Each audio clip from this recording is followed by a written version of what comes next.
বিজ্ঞানীরা বহুদিন ধরে খোঁজ চালাচ্ছেন এমন জগতের যেখানে প্রাণের অস্তিত্ব থাকবে।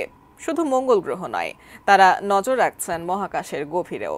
কিন্তু কাজটি যেন সমুদ্র সৈকতে বালুকণা খোঁজার মতোই কঠিন। এদিকে অনেকদিন ধরে K218b গ্রহটিকে নিয়ে ব্যাপক উৎসাহ বিজ্ঞানীদের মাঝে। তাদের ধারণা এই গ্রহ জুড়ে রয়েছে প্রাণের অস্তিত্ব। দূরের এই গ্রহটিতে প্রাণের অস্তিত্ব নিয়ে আরও জানাচ্ছেন শেখ ফরিদ।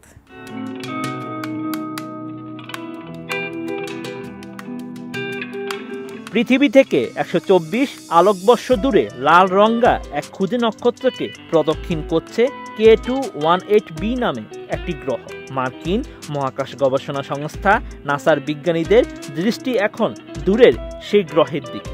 বিশ্বের সবচেয়ে শক্তিশালী মহাকাশ পর্যবেক্ষণ যন্ত্র জেমস ওয়েব স্পেস টেলিস্কোপের দেওয়া তথ্যে সেই গ্রহে প্রাণের অস্তিত্ব থাকতে পারে বলে ধারণা করছেন বিজ্ঞানীরা। স্পেস টেলিস্কোপের দেওয়া তথ্য বিশ্লেষণ করে বিজ্ঞানীরা জানান, এই গ্রহে এমন এক রাসায়নিক রয়েছে যা একমাত্র প্রাণের উপস্থিতিতেই থাকা সম্ভব। প্রাণ রহস্য সমাধান করতে তাই শিগগিরই অভিযানে নামছে James Webb.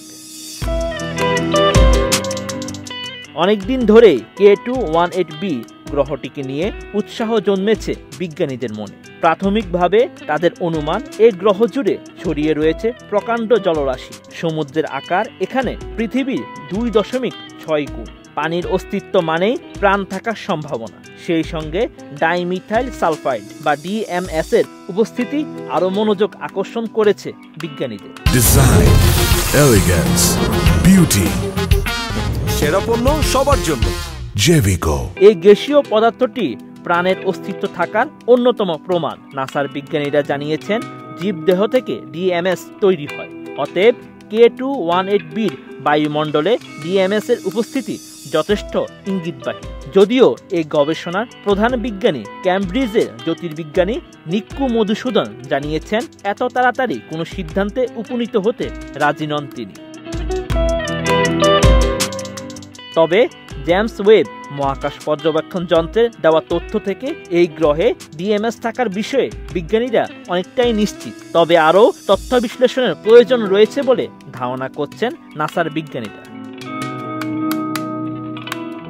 Sheikh Farid, ATN।